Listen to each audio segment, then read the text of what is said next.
So, you think you're untouchable? Word life.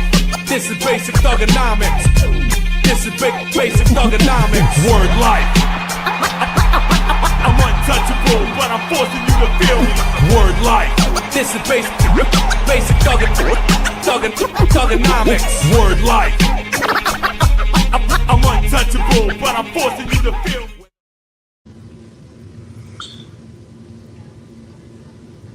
What's up, guys, and welcome to the 171st edition of the Bayou Blitz podcast. I'm one of your hosts, Brendan Boylan. Bob Rose is tanning up, getting ready for, as he likes to call, Bayou Blitz only fan page. I'm just kidding. But he's out in Virginia Beach. He's on vacation. So joining me today, we have a special guest, a friend of the show. You guys saw him here just last week. It's Alan Ulrich of the Under the Dome podcast. Alan, we got to start here. We're starting a little late. We were showing off some Saints collector's items back and forth. Yeah. Lost track of time. I joked, so we should just do that the whole show. We could just do that. It would be just as entertaining. But we do have a lot of Saints news to get to here in this little 45-minute hour stretch. So let's start today the same way we started a week ago. And that is giving our best fashion tips and advice and opinions to people, because you and I are clearly fashion experts. You're in a jersey. I'm in a Mickey Mouse shirt. So let's go ahead and get into it with the Saints bringing back the gold jerseys. You're wearing an older one, I believe a Deuce McAllister jersey from back in 2002. The only time the Saints wore them, they lost to the Minnesota Vikings. They never wore them again. And some of these jerseys actually are worth a little bit. If you have some of the original authentic stitched ones from back in 2002, you can start pulling them back out of your closet again, but not before seeing what they're worth, because they're worth a little bit more than you probably think. Alan, are you happy to see the gold jerseys come back? I know Cameron Jordan is. Well, you know, my problem always has been with Nike. They don't know how to make gold. They make a khaki or a cream color.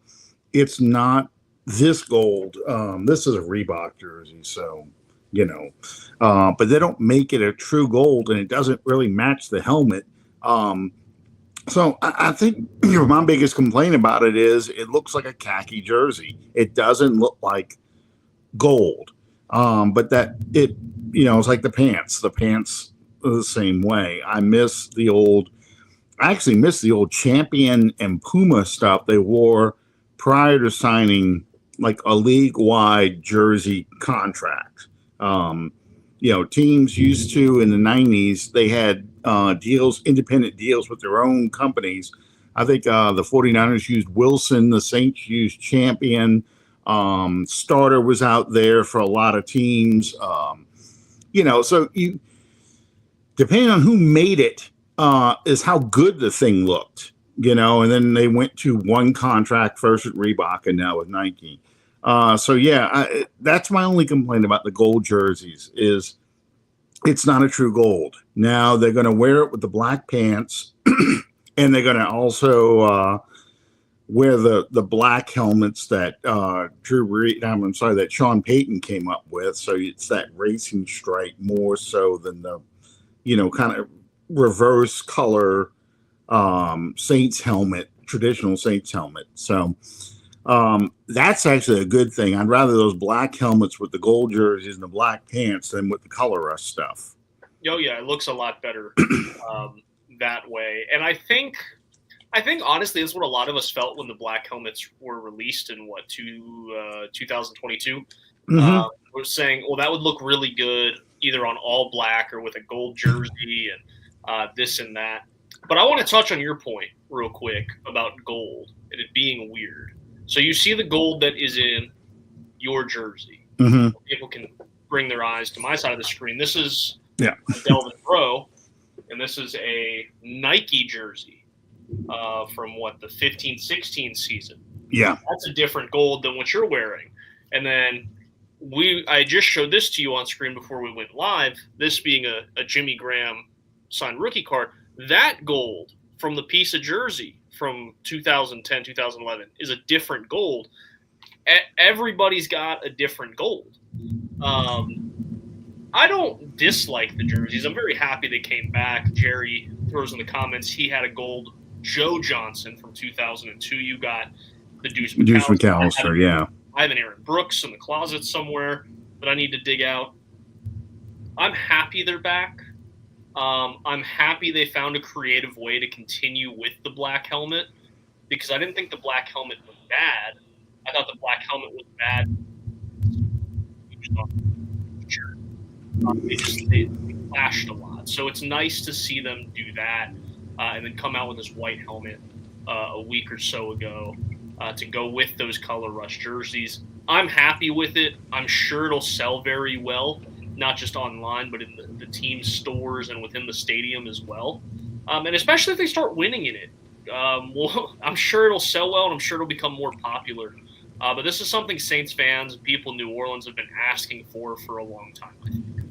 Well, the weird thing is, you look at the color rush jerseys, they've got the gold right there. Yes, they do. You look at the pants on the stripe, you've got the right gold there too. I just don't understand why they can't make a jersey that color.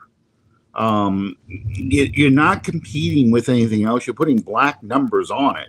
So you can go as dark as you need to. I don't want the baby food gold that you get from the knockoff Chinese jerseys you can buy online, but I want a gold that at least, I don't know, looks like an old dark gold. And that's my big bugaboo, and will be forever with Nike, is they can't get that color right. Yeah, this thing goes back to 2002. I think I got this. I think I got it 2002, 2003, somewhere around there when these first showed up. I bought one. They're nice. So for a long time, the gold jerseys were still in Madden, the video. Mm-hmm. You could still have the Saints wear the gold jerseys.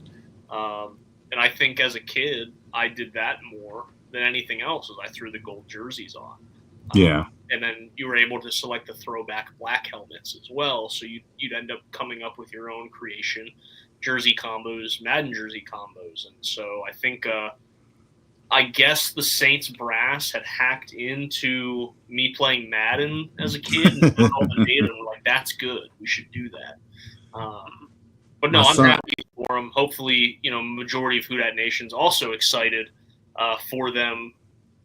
Regardless, though, you can look good. Doesn't necessarily mean you play good. It doesn't result in winning. Right. But you might have the best looking jersey combos of any team ever to win like 5 games next year. We'll see. And with that, let's transition to, I believe it was ESPN ranked the Saints roster as the worst roster in the league going into training camp. Alan, I ask you this going into training camp. Camp has begun. There are a lot of holes, right? I guess we can talk about it because it's on the screen, and I don't think we can continue our conversation in training camp without addressing some of the retirements here. One of them much bigger than the other 2 that I can think of, but the tight end Holker that a lot of people really liked, retired. He had a lower leg foot injury and ultimately decided to hang him up. Another tight end, though he hasn't played in a couple years, Jimmy Graham, officially retiring as a Saint. That was kind of a no-duh. Yeah. We all expected that to happen, but now it's officially official. And the biggest one, and the one that I think we'll spend the most time talking about back and forth, is Tyrann Mathieu. And just a few weeks ago, Bob posed what I thought was a wonderful question to me and to the chat, asking, which New Orleans Saints veteran did I feel and did they feel had the most pressure on them going into the season? My answer was Tyrann Mathieu.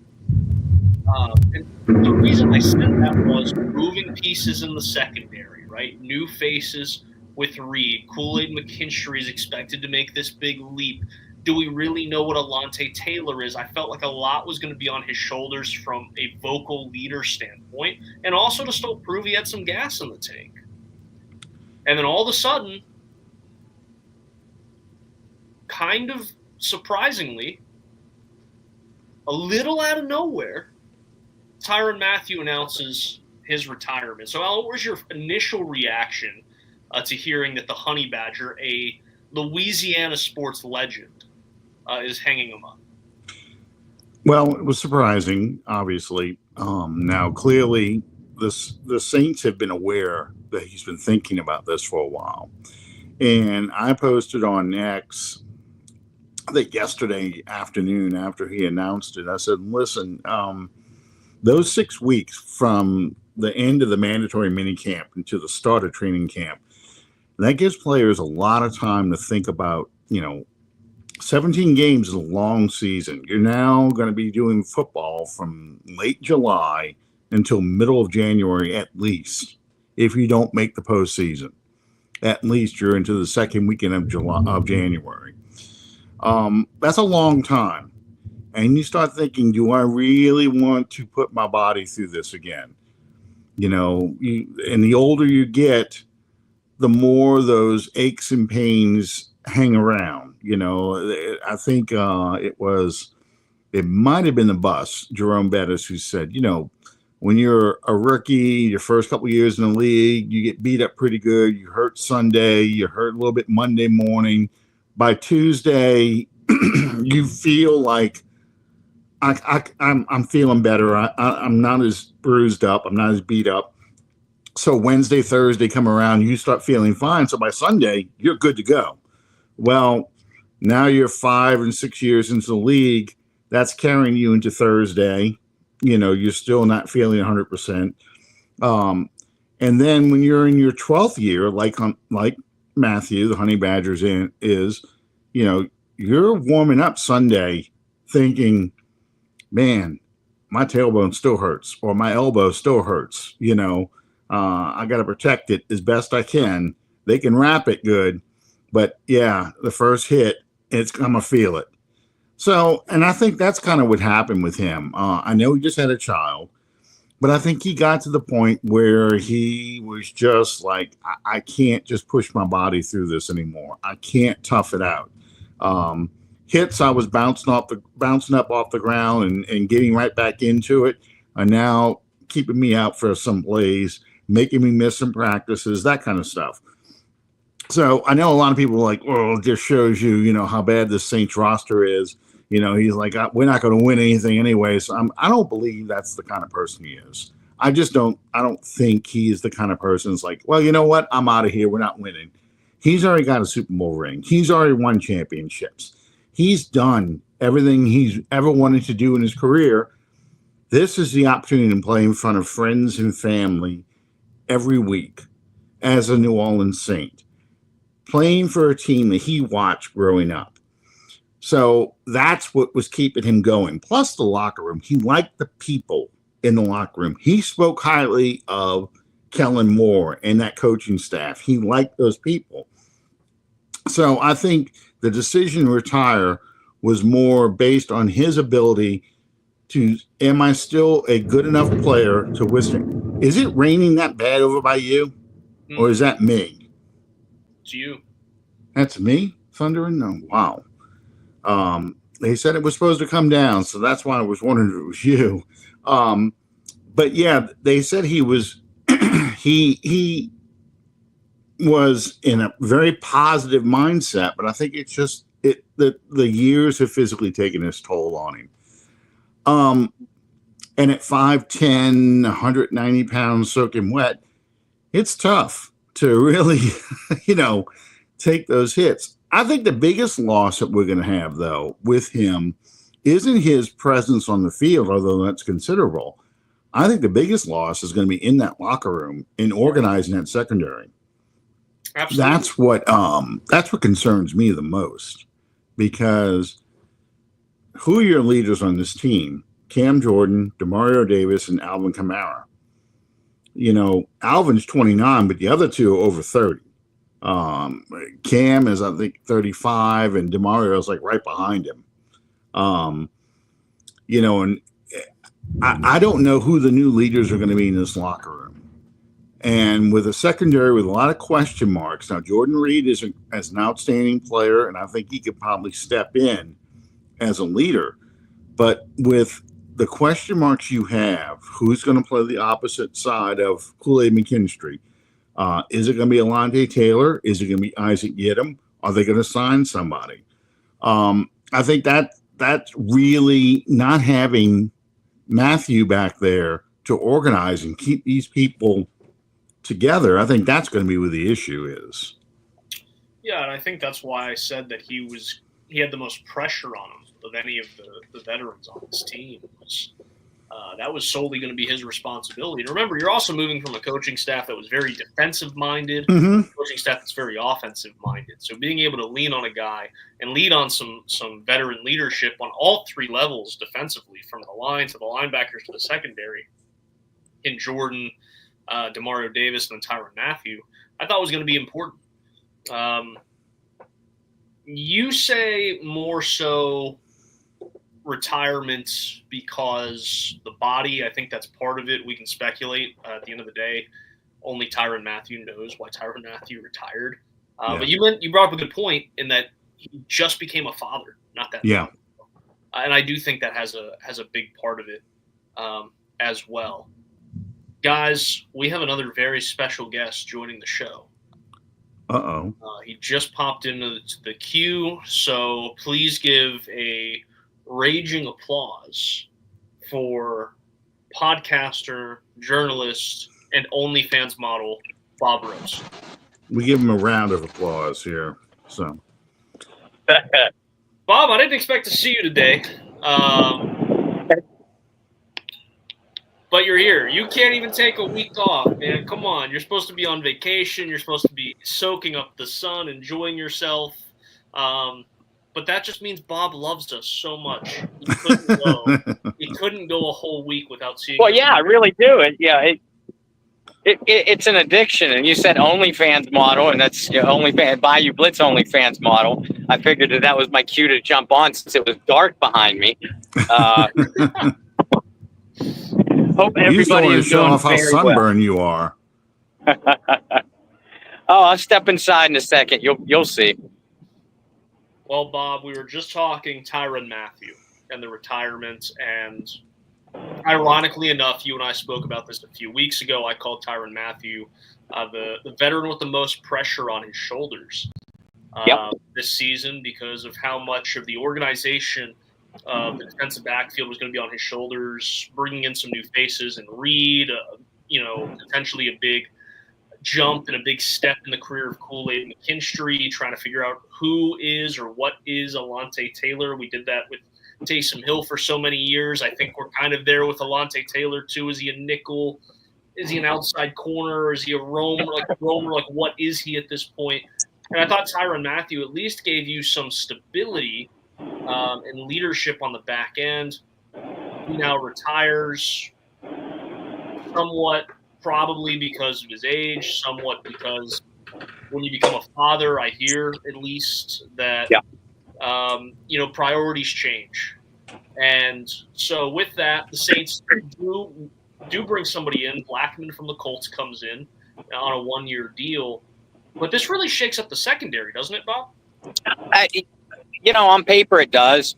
But I don't think he's going to be nearly as big a loss as some of the fan base makes it out. Let's face reality. Over the 3 years Tyrann Mathieu has been here, he's still among the best. Absolutely masterful at reading the quarterback, baiting the quarterback, and off-ball coverage. Outside of that, I never really thought he brought that much to the defense. He's an okay blitzer. If he's the free man, but forget about it if a blocker is in the same zip code. Near the line of scrimmage, in slot coverage, and most certainly against the run. In my opinion, guys, he had become an absolute liability. And even all of our mutual friend, Tyrone Hughes, has openly accused Mathieu of making a lot of business-like decisions. Yeah. And you don't have to read between the lines very deep to know what he meant by that. The leadership. The leadership is there, but think about how this locker room has been the last 3 years. I'm not going to call it poisonous or cancerous, but I will. I can personally attest that being in that locker room, a couple of times over those 3 years, it didn't feel like the same place it was. Is that all on Tyrann Mathieu? No, of course not. But he was there. He's among the team leaders that were not able to bring this team together. When you had a pretty much clueless coaching staff, and we were all talking about, the leaders have to step forward and galvanize this team and bring it together. Well, it didn't happen. And Tyrann Mathieu was one of those leaders. A Louisiana legend, 100%, absolutely. But I think that this defense can more than get along without him.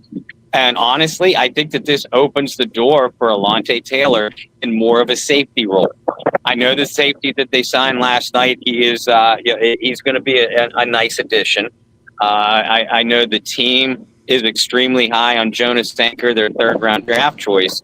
So they'll be able to do things to make up for the loss of Tyrann Mathieu. So therefore, I wish him all the best in the world. And for all you Honey Badger fans, I mean no disrespect, and that includes you, Tyrann. If you're listening, thank you for everything you did. But it was time to move on, and I wish you all the luck in the world. The Saints defense, I think, is going to be okay without him. I definitely think they'll be better on the field. I think, like you said, there were times that he made quote unquote business decisions about tackling people. And we saw that. You're 5'10". I get it. I understand why you're not anxious to go hit somebody who probably outweighs you by a good 30 pounds and has probably got a couple inches on you. So I get that. And he is best at reading defenses, baiting the quarterback, jumping routes, that kind of stuff. Look at this guy. Look at this guy. He's tan, rested, and ready. Bob Rose, 2025. But yeah, I mean, I think you'll have a better run support defense than you have had in the past 3 years since Malcolm Jenkins retired. And I think that will be perceived as a knock on Tyrann Mathieu, but I think it's more of what he was best at doing. He is not an in-the-box safety. He is not a guy you want as the last line of defense. He is a guy who creates turnovers. And what did we say all during, Draft Fest? All these guys they drafted, all these guys they've been bringing in are all guys that are designed to stop the run at all three levels. The defensive tackle, the linebacker, who I love from Oklahoma, and even Sanker. What was his strength? His strength was playing the run. Yeah. So, they looked at that defense last year and said, you guys sucked at stopping the run. They're not going to run on us this year. And I think Blackham kind of fits that role too. Yeah, he does. And, Blackman in his own right, he's had 7 interceptions over the last 2 years, which is one more than Mathieu had, if I'm not mistaken. So if given the choice between as a center fielder, between Tyrann Mathieu and Justin Blackman, I'd probably pick Tyrann Mathieu, but that's why you brought Justin Reed in. Justin Reed is that versatile kind of player. The kind of guy that can excel in a single high or a 2 high formation. The only question now is if they go too high, who is going to be that second safety? But like I said, I think that this opens the door for Alontae Taylor, especially if Quincy, the 4th round rookie cornerback from Louisville, Yidam, or even Rico Payton can step up at that other cornerback position where you can, where you can use Alontae Taylor's versatility a little bit more. Yeah, I could see that. I also, it's also going to just be interesting to see what the Saints do. Just because training camp has started does not mean they're not going to continue to bring guys in. Right. Obviously, there's a handful of this fan base that is that Sante Samuel Jr. still has a little bit of a chokehold on, just to see when and if that's going to happen, because it's been talked about, rumored that it makes a lot of sense for a long time. Or if the Saints decide to bring in another safety. There's a lot of things that could still happen. With that, let's transition into training camp talk. Bob, just because you're on the show and today, and I didn't expect you, and I like to torment you a little bit. It's a part of the nature of being podcast hosts together for 171 episodes. Let's just talk about quarterbacks right out the gate and get it knocked out. I'm going to keep it really short and simple. Bob just rolled his eyes. And Bob, I was just trying to take care of it without you saying anything. You said everything we needed with that eye roll. Well, I'm having a bad connection here. I might lose you. So we'll keep it very short and simple. I already saw a lot of people, Spencer Rattler got first team reps over Tyler Shuck. So that already spins people into a frenzy, and people are already saying this, that, and the other. Just to confirm with everybody, Tyler Shuck's getting first team reps tomorrow. They're going to alternate. It is a quarterback competition. Now, if you ask all of us today, the 23rd of July, 2025, I think I would be safe to say that all of us expect Tyler Shuck to win the job. It is his job to lose, especially after getting fully guaranteed money, which I'm sure you guys talked about last week while I was out. But do not get rattled. See what I did there? I see what you did there. Because Rattler got first team reps if you're a Shuck guy. Don't be disappointed if you're a Rattler fan and you're seeing Shuck get first team reps tomorrow. It's a quarterback competition at the end of the day. Now, Bob has said this, and I'll repeat it for Bob's sake. I think all of us would be a little concerned if Rattler won the job over Shuck, right? Because Rattler was a day 3 pick. Rattler was not drafted by this coaching staff. Shuck was. But it is going to be as true of a quarterback competition as we've seen in recent years. That's the way it's going to go. All right, I'm done about talking about quarterbacks right now. Let them get a couple days under their belts. Look at some of the charting and some of the excellent reporting of people who have their boots on the ground in New Orleans right now after a couple of days. And then not the lazy asses that go on vacation every time training camp kicks off. Yeah, not that guy. Not that guy. I have no room to talk. I was working, but I was also in Florida. It took a couple days to myself too. That's all I got on quarterbacks. They're going to alternate who gets first team reps. Moving past that, going into training camp, I'll pose this question again to the both of you. We've talked about this before. We talked about this probably 3 weeks ago. But now that it's actually here, opinions may have changed. Starting with our guest, Mr. Alan Ulrich. Who are you keeping the closest eyes on here in the first week of training camp? Well, the first padded practice won't be until Monday. So that's when I'm really going to start paying attention, like the running backs and the offensive linemen. And how is this offensive line going to be constructed? Are they going to rotate guys in and out? Are they going to slide Andrus, I can't believe I said his name. Penning to guard. Are they going to put him back at tackle? Are they going to flip Falaga and put Banks inside? Those kind of things. I'm going to watch for that. But I think what is the most important thing behind the quarterback battle is this running back by committee approach. We know what Alvin Kamara can give us. The question is, who's going to be backing up Alvin Kamara? Who is going to be that inside runner for this team? Is it going to be Kendre Miller? and I know Bob's already rolling his eyes at that one, but Kendre Miller, this is a make or break camp. This is the camp he could get cut in. So he's got to show not only that he can play, but he can stay healthy all training camp. Devin Neal, where does he fit in this? He's a rookie, but he's a sixth-round draft pick. And throughout the entire history of this franchise, the only sixth-round pick that ever stuck around for any length of time was our good friend Fred McAfee back in 1991 out of Mississippi College, not Mississippi State, not Ole Miss, Mississippi College.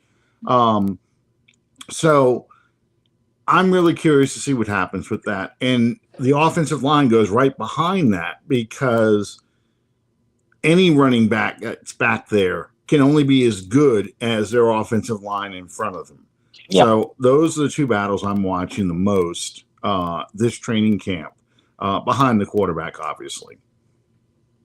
Listen, if we're going to focus on the offensive side, I 100% agree with you about the offensive line. But I contend that, we really won't learn much even in the padded practices with that unit, because you can't really be physical in training camp anymore. And Alan and I, you and I talk about that often. But running back is certainly the position to watch. Kendre Miller, I don't have my eye roll whenever his name comes up because I doubt his talent. I have a problem with his inability, whether it's intentional or not, to stay on the field. And beyond that, Cam Akers. What's Cam Akers have left? Yeah. Is he going to be able to provide the competition to force Kendre Miller to feel like he has to play better? Devin Neal, you mentioned, he's a player. All three of us love that pick, but he's a sixth-round pick for a reason. At least one of these guys have to step up to provide a legitimate backfield threat behind Kamara or aside from Kamara. Otherwise, they're just going to be forced to use Kamara between the tackles again, and that's never been where Alvin is best. Beyond that, I'm watching for Bub Means. We know, Shaheed, Olave, and even Brandon Cooks. They're big plays waiting to happen. Who's going to be that intermediate guy? Who's going to be the wide receiver that moves the chains? That provides the middle of the field presence, and thus a comfort level. Or a security blanket for whomever ends up being quarterback. Bub Means is the young man that I sang the praises of well before really anybody else did. Is he going to be able to expand on that potential? Bub Means, the running backs, those are the two positions. Aside from offensive line, but again, with the O-line, we may not really know anything until they get into the actual preseason games. Yeah, I think that's fair. I think my answer remains the same from the last time we talked about this. And to both of your guys' points, it's very difficult to really evaluate the offensive line until, like Bob said, training camp. Trevor Penning's still one of the biggest ones for me, just because it's going to be, the third position he's played in 3 or 4 years. 3 years. Being inside is going to be a challenge in itself, even though I think that is probably where he needs to be. Ultimately, it's still going to be a challenge to learn a new spot and go from being on the right side of the line to the left side of the line. We talked about that a lot over the last few months, Bob. I think for me, it's that. And it's really any receiver over 6 foot. Like, those are the guys I'm watching. Which receiver over 6 foot is going to prove to be a guy who is fearless across the middle, that can make big catches, and provide something in the short and intermediate that Olave, Shaheed, and Cooks cannot? Is that going to be Bub Means? Is that going to be Donovan Peoples-Jones? Who's going to be that guy that steps up? Brendan, as far as I know, those are the only two wide receivers on the roster over 6 feet tall. So their options are somewhat limited right now. Look, they can still call me, all right? I measure it like 6 3/4, so just under 6'1". I may be a little out of shape, a little overweight, but we can work on that. I will show up to camp I will puke my guts out, but I'll try my best. That's all I can promise. So that's what I'm watching. And then defensively, again, it's kind of hard. You can't really go edge rusher because what are you going to see out of camp? They can't be super duper physical. Right. But I think the line in general, if you want to say the line plus the edge rushers, I'll have my eyes on through camp and the preseason, just because it's a new formation, it's a new shape, and just see how those guys fit. I think Brian Brissy might be the guy that I'm going to watch closely because I don't know where he fits. Right? Like he's not a true nose tackle. I don't know if he's going to be one of the quote unquote outside guys, hand in the dirt type of guys, not the outside linebackers. You guys kind of get what I mean. I don't know where he fits on this team, but he's too damn talented to not find a spot. So where does he end up figuring it out, and where does he end up getting slotted in this new defense? I don't know. Well, no, then that's a great question. And defensively, we touched on it a little bit before. In the one of the previous segments. Where's Alontae Taylor going to line up? More accurately, where's Alontae Taylor going to line up the most? And like you said about edge rusher, and I'll even say the same, about the down lineman. Just like with the offensive line, because of the lack of physical practices or the lack of physicality that you're allowed to do in training camp, I don't know how much we're going to learn about that front seven. But what I am going to be watching, I'm going to be watching the inside, the off-ball linebackers. Mario Davis, I'm not worried about. He's going to be DeMario. Is Pete Werner going to take to this new system well? How quickly does Danny Stutzman pick up what Brandon Staley wants to do defensively? And I could say the same thing about Jalen Ford. Will DeMarco Jackson become more than just a special teams ace? So Alontae Taylor and the off-ball linebackers are the positions that I'm going to be watching. Well, and I think Brian Brzee is going to be an inside defensive lineman. When they go to an odd man front, he'll be like a defensive end. Yeah. When they go to a true 34 look, he'll be the defensive end in that thing. But if they go to an even front, he may slide back to the three technique as the defensive tackle. I think he's going to have a lot of hats. I think the object they want to do for him, though, is to get him in single blocks where they can't double team him. Where he is playing between the B gap and maybe the C gap. I know a traditional 3-4, you're a two gapper. Your job is to tie up the offensive lineman so the linebackers can flow and go get into the backfield. I think in Staley's scheme, there's a little, they're still doing two gapping, but there's a little more one gapping because you're kind of sliding over into that gap. Yeah. If that makes sense to people. You're playing the B gap because you're lining up inside between the guard and the tackle. So you're sitting right in that B gap right there. So you're two gapping, but you're sitting in the gap. So they're both either going to have to try and get you, or that defensive tackle, the nose guard in this case, is coming in the A gap or tying up the center. So it's going to end up pulling that guard to double team. One of the guards is going to double team. And because I've heard Cam Jordan talk about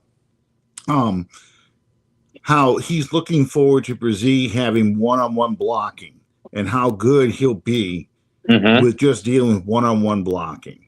So that's what's going to be interesting to see. I think that's where he fits in.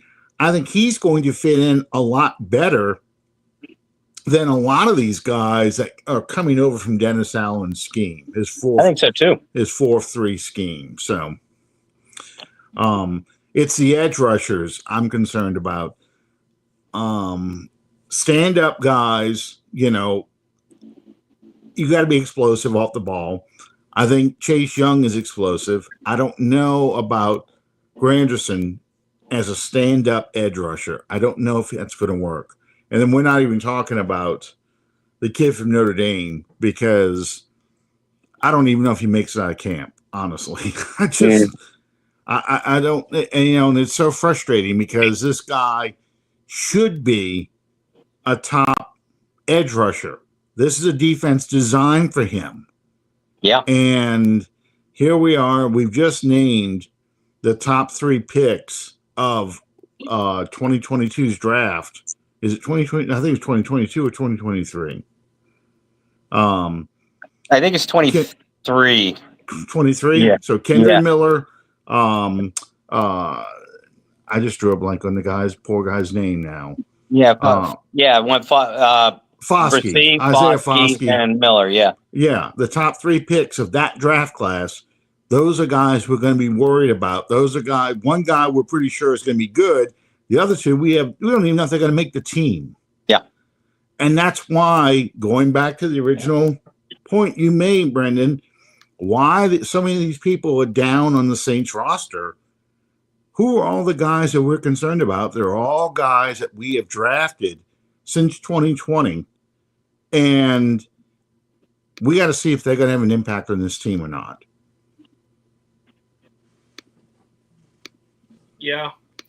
And I'm glad you brought up Isaiah Foskey. It's a name that I don't think has been brought up enough when you talked about that potential rotation of edge rushers. Bob's looking at me like, I've brought up that name a lot. He's been really bad. But in terms of guys that, like, this is a good, like, we talked a lot about Kendre Miller being a make or break camp. Mm-hmm. Right?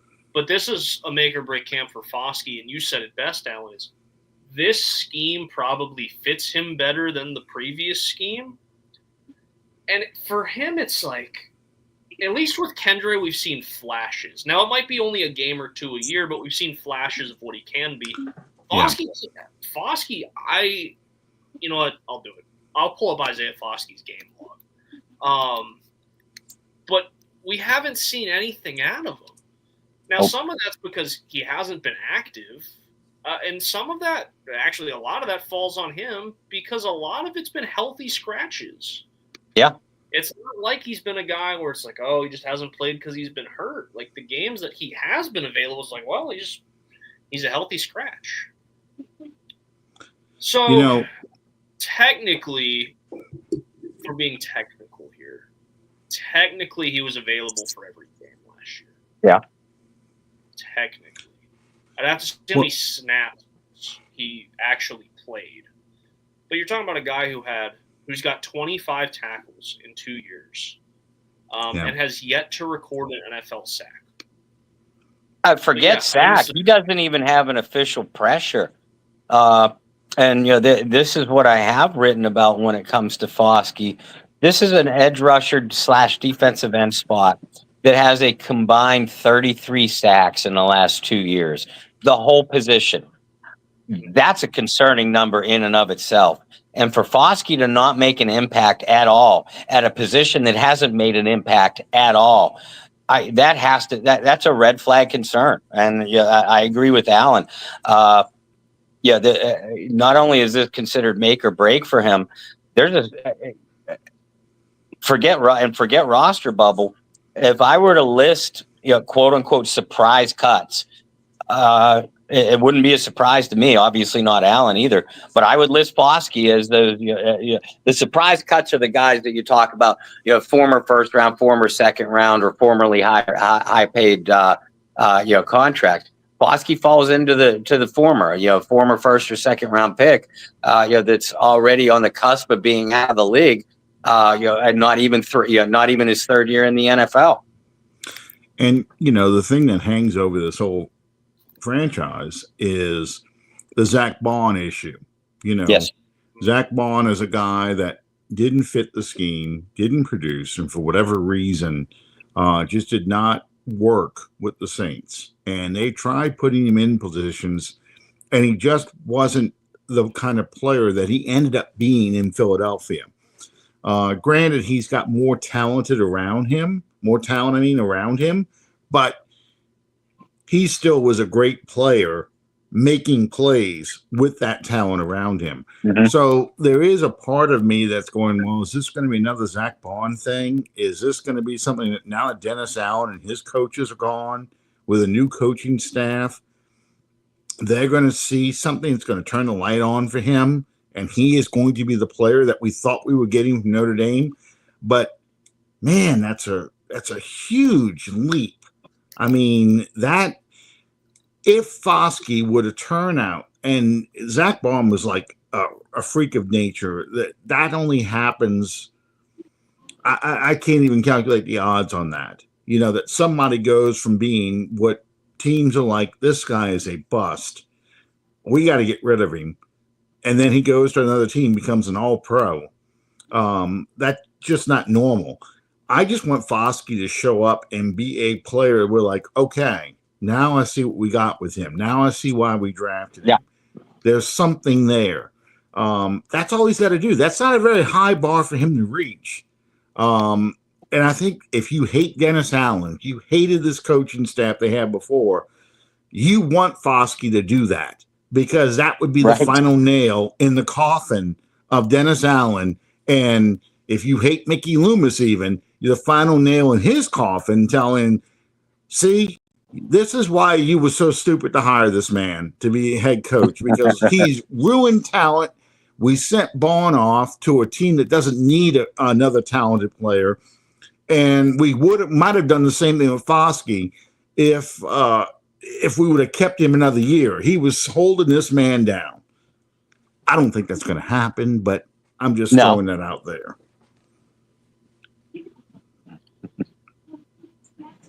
I think it's funny that you have guys. I think Zach Bond's a prime, like the easiest example to point to as of late of guys who have had great success elsewhere.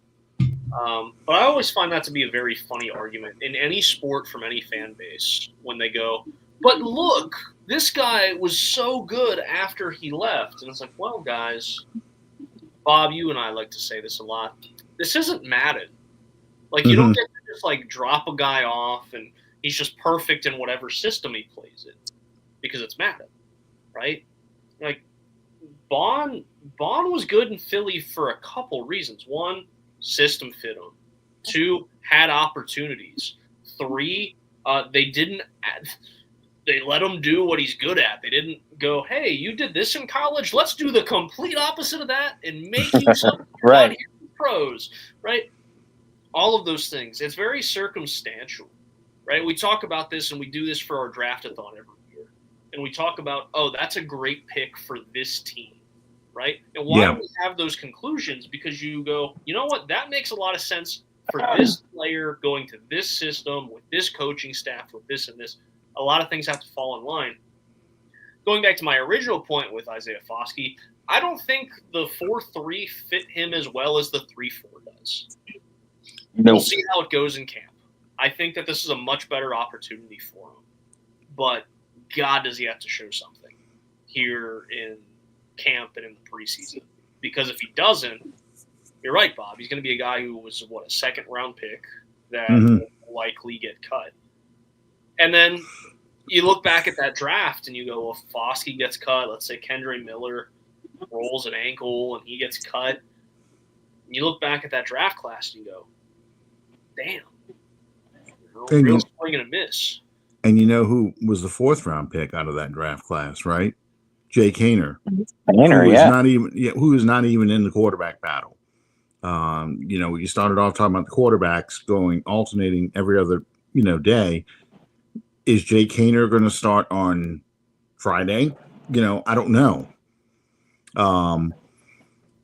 It's more saying it's a 3-man race at quarterback, but we're only concerned really about 2 guys. You're concerned about Rattler and you're concerned about Shuck. So Jake Haener's a 4th-round pick out of that group. Who was the 1st-round pick that year? Wait, I'm sorry? Brazil? Okay. Oh, okay. Yeah. Brazil. Yeah, so you're talking about an entire draft class that is, we don't know if any of them. I should really just exempt Brian Brzee because I think he's proven you got to figure out a way to use him. Right. He's talented enough. That's gonna be the biggest thing. How does he fit? I mean, he's a hell of a football player, but how does he fit in this scheme and in the system? I don't know. Yeah, but pick second round pick all the way to really all the players that are left in that class. And if you only got one salvageable player out of that entire draft class, that's really a bad draft. Yeah. And that's another damning thing, because people want to blame Mickey Loomis, but Mickey Loomis really is the kind of guy that lets his coaches pick players or be the loudest voice in the room for players, because this is his team. He's going to get the kind of players he wants on his team. They're going to allow him to do the roster building. Loomis and the rest take the attitude of, we'll do what we can to make it possible for you to get the roster you want. So, Sean Payton had a big voice. I think Dennis Allen had a big voice in the draft room.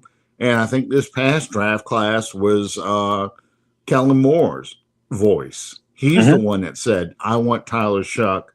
Well, if we're not going to take him in the first round, I'm going to take him at 40.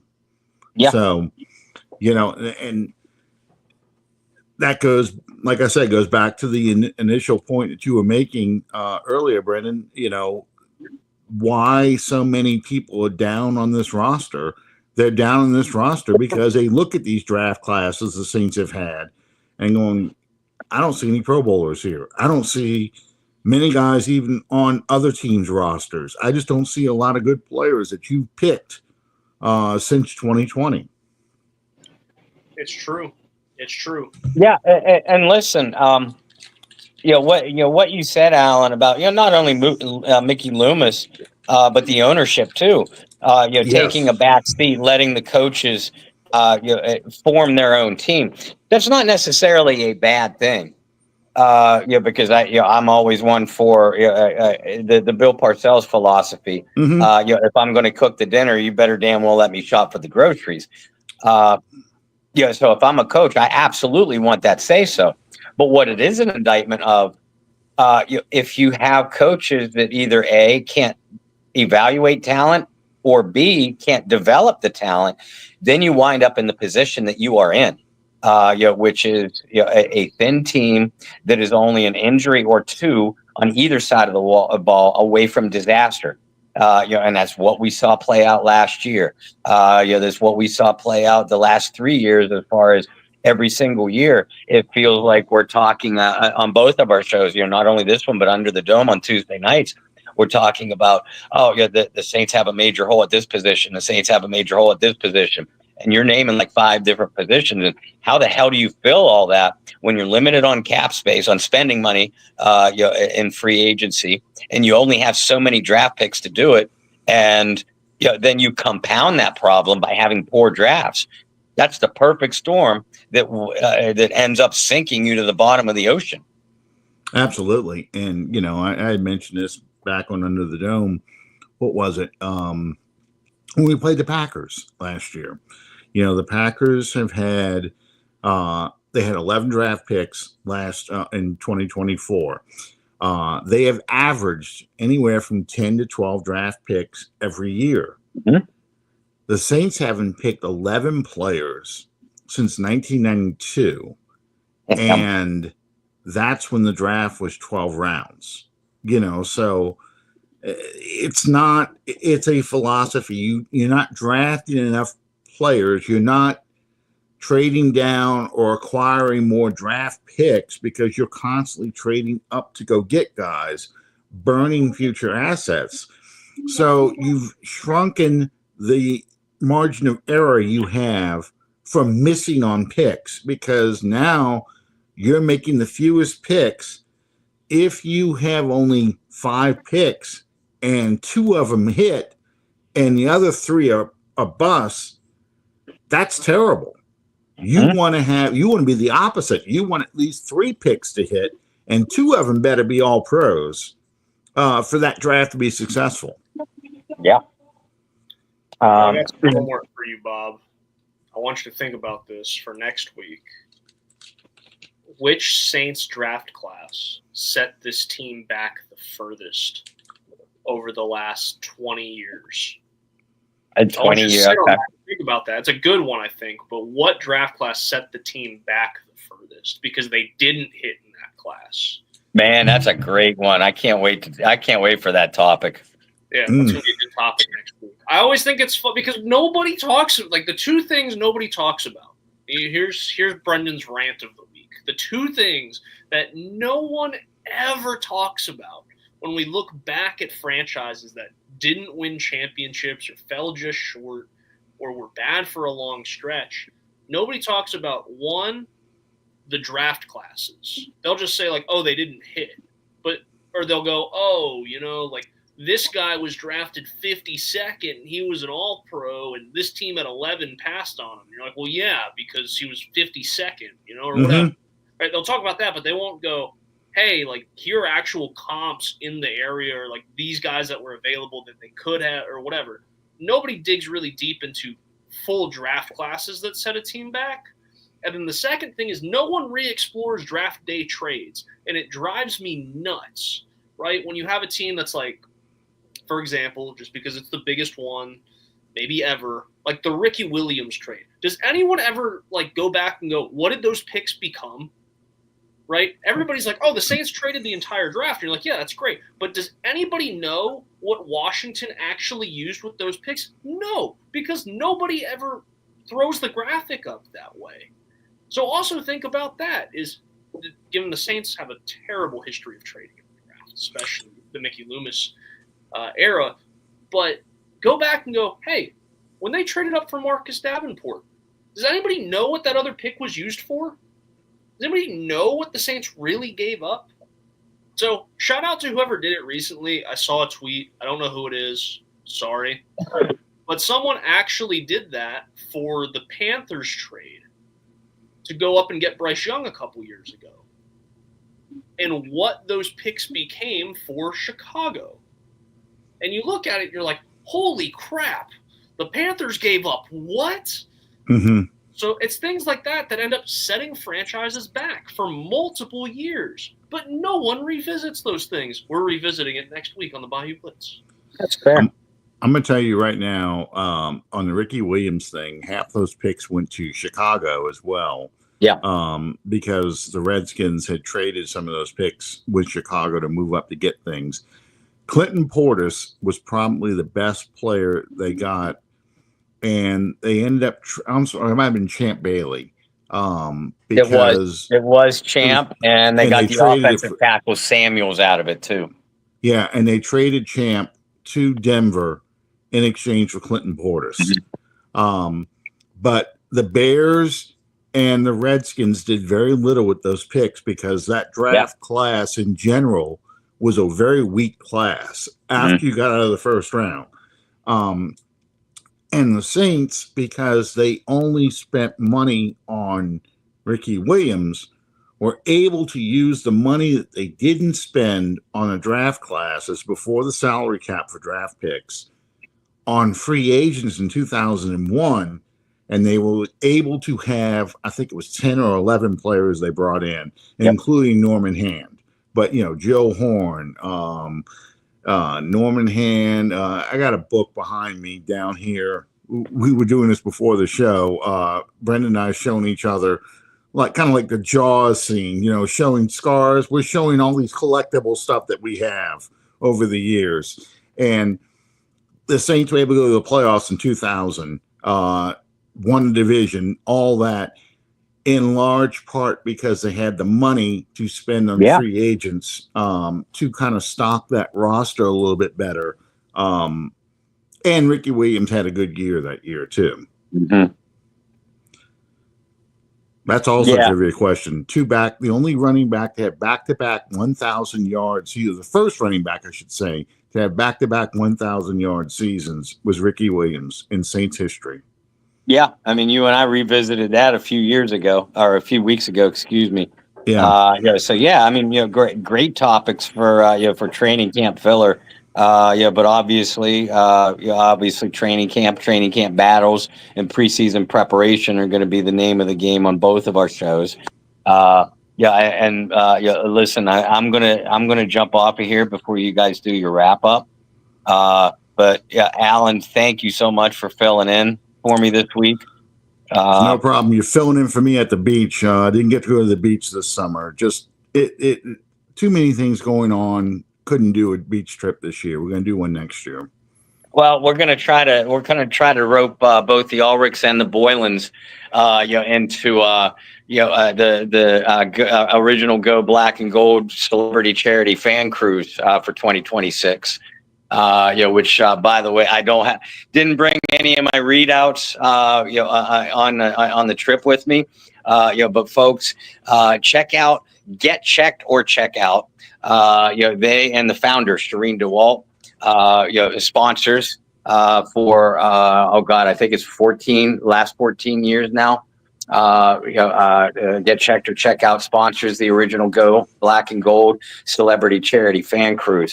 You can book your cabin right now. My family and I have already booked ours for 2026. The cruise that leaves from Jacksonville, Florida, into the Bahamas, but you can contact Summer Cochran, to book your cabin right now, make your deposit. When you do so, make sure you mention the Bayou Blitz. You get something special out of it. Not to mention the fact that the chance to meet all of us and a few former Saints greats, the ones that have confirmed for the 2026 cruise so far are Mike Lewis, Pierre Thomas, Delvin Breaux, Tyrone Hughes, and there'll be more coming. So stay tuned. Check out the Get Checked or Check Out page. The website is at the bottom of the screen, right below my beautiful tan beach face. Make donations too. They are there, to provide the resources, health and human resources, for not only patients, that receive, diagnosis, but the families that don't know where to turn, but they need our help to do it.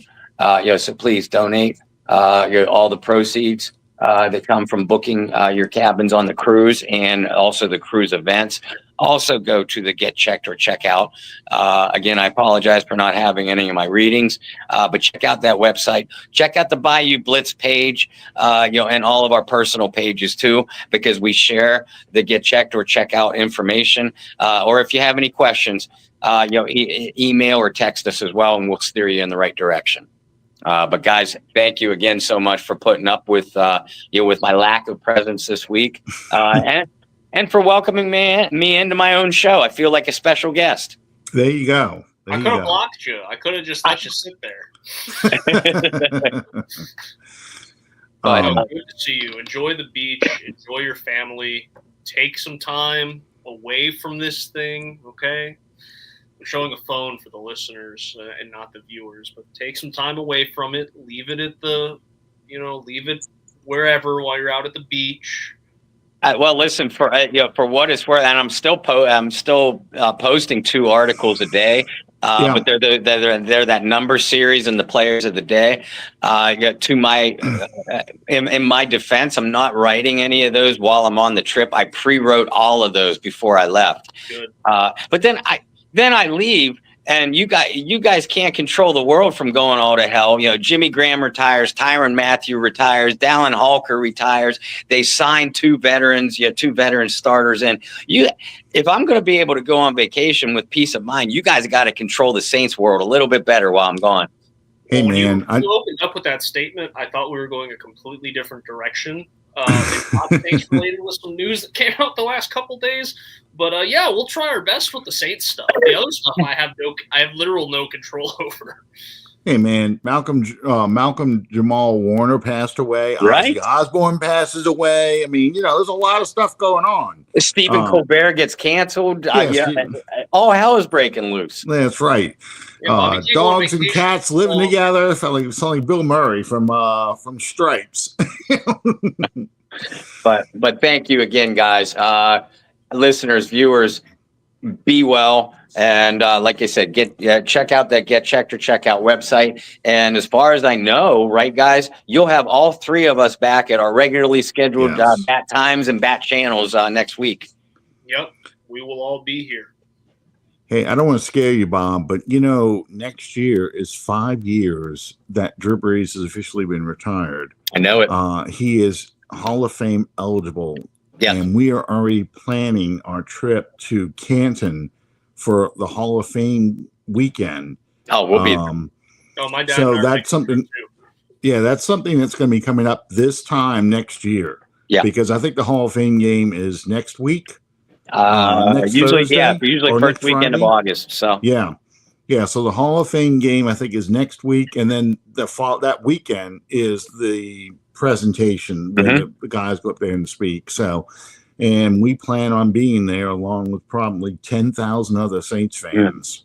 So we're trying to get all that stuff together now. And my wife's driving me crazy. She's like, when do they make the announcement? When do they do this? When do they do that? Because she's so worried that he's not going to get on the first ballot. You know what I mean? But it is the Saints. It is New Orleans. If there's a way to stick it to us again, your favorite person, Roger Goodell, could figure out a way to go, you know what? We really don't want Drew going in at this time. We kind of would like to see him go in with Tom Brady. You're right. That would be a much better Hall of Fame. We could talk about the two best quarterbacks of the era. No. He's got to be a first ballot guy. Got to be a first ballot. Sure. Well, it sounds like we'll all be in Canton this time next year, so that's exciting. Absolutely. Live shows from Canton. That would be fun. I'm all for it. I'm here for it. But yes, be well, guys. I will talk to you both soon. You too. Right, vacation. Yeah, this is my little book I was going to pull out here. This is the 2000 season for the Saints when you're talking about all the moves and stuff. So you kind of get a little bit about the Ricky Williams trade, but not a whole lot in here. But it's interesting to see what happens to a lot of these picks. What happened? We all know who the Saints got. Saints missed out on by trading for Penning, but what happened to the picks that we sent to Washington in exchange to move up to get Chris Olave? Those things never get revisited, and it's not just the NFL; it's every sport. It never gets revisited what those picks become. Even for example, because it happens in the NBA all the time, you have guys trading picks from now, and they're like, we're trading a 2031 second round pick, and you're like, okay, but 2031 is what seems like forever away. Yeah. Nobody in 2031 is going to be like, wow, remember when Team A traded with Team B and this pick was just a throw in? Nobody ever does that. Right. So yes, I would like to do that next week. I would like to sit and go, hey, what drafts really set this team back? And maybe a draft where the Saints did send some stuff out that ended up being more valuable of an asset than anticipated because it ended up being a Pro Bowler or what have you. The closest you're going to get to that is probably just because of the way he played those picks into players, the Herschel Walker trade. Oh yeah. You get the results of that one because Jimmy Johnson wheeled and dealed his way into turning it into a Super Bowl team. You went from 1-15 in '89 to you're winning your second Super Bowl in 93. Yeah. Well, see, like I said, I mean, it's very rare things like that happen. But that's a player for a whole bunch of picks. Exactly. And Johnson got players too, but he sat them down and let them go because he wanted the picks more than the players. And he said some of the players were good enough to probably win a couple of games, but that was not his end goal. His end goal was to convert them all to draft picks and restock this team with a ton of high draft picks. Yeah. Well, the only other example that comes to mind, again, not the NFL, but when Oklahoma City traded James Harden to Houston, they got a ton of picks in return. Yeah. And those picks became nothing. When you go back and look at it, it was I think Steven Adams was the best. Mm-hmm. It was okay, you just gave up a generational Hall of Fame talent for nothing. When you go and look back at it, but at the time, it's a lot of picks, right? So it's things that definitely need to be looked back at.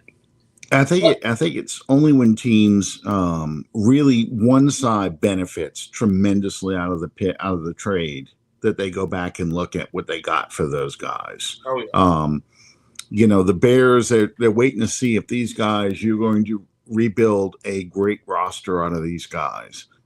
It looks like you're going to, but this is the Bears we're talking about. If they're going to find a way to blow some of this. Yeah, exactly. So, but yeah, that's the only way they really go back and look at these things. So yeah, everybody criticizes the Saints for that trade, but given Mike Dicker's drafts and given what those picks ended up being worth, it turns out almost like a wash. We got a good 1,000-yard rusher that we were able to parlay into 2 extra first rounders from Miami, and we won a playoff game the following year. But those picks didn't turn the Bears or Washington into a dominant team. Right. And so that kind of gets pushed aside. You just got a bunch of guys who were around for a little while, and that's it. Well, fun things to discuss next week, Absolutely. Especially as we keep an eye here on training camp. Alan, really appreciate you coming in. For the few people here that don't know that you have your own show and that you are kind of like the sister podcast to the Bayou Blitz, where can people follow you? Where can people tune in to Under the Dome? And we're getting close to the good, bad, and the ugly as well. So where can people read all about that after Saints games? Well, I post a good, bad, and ugly review every Sunday or Monday night after the game in all the Facebook, social media Saints platforms. New Orleans Saints, Crescent City Connection, a bunch of those locations, plus my own page on Facebook. I'm also on X / Twitter, whatever you want to call this, under 79 Saints. And the Under the Dome podcast is on Tuesday nights at about 8:15 Central, 9:15 out on the East Coast. We go for about an hour, a little bit longer, depending on if we get into a good topic or not. So that's every Tuesday night. And then Bob Rose is with me on that show. And then he's on this show here, which is either Wednesday or Thursday nights, depending on what's going on. Life happens. So that's the best places to find me. I'm on X. I'm on Facebook. And yeah, my good, bad, and uglies will start showing up with the first regular season game. I generally don't write them during the preseason game unless there's something dramatic going on. I may do one this year just because of all the changes. But if I do, it would be probably after the second or third preseason game. There you have it. That's where you can follow Alan Ulrich. For myself, you can follow me right there at BT Boylan. I want to give a quick shout out to a friend of the show, programming. That's Thomas Manning, who is the festival director for the Reel to Reel International Film Festival, where I'm on the selection committee. The festival started tonight, so hopefully the festival is going well. It's going to roll through the weekend, so I'll be there tomorrow night. So congratulations on the start of another wonderful festival to our friend Thomas. Excited to be out there and see some of these filmmakers tomorrow here in the Carolinas. But until next week, I hope you guys find some peace, spread love, practice positivity. Alan, we'll see you for Under the Dome. If I can get pointing right, there we go. Yeah. Alan, will see you for Under the Dome on Tuesday. Bob and I will see you guys on Wednesday for the Bayou Blitz. You guys have a great rest of the week, and we'll see you then. Who dat? Thank you, Brendan. Yeah. Good night, everybody.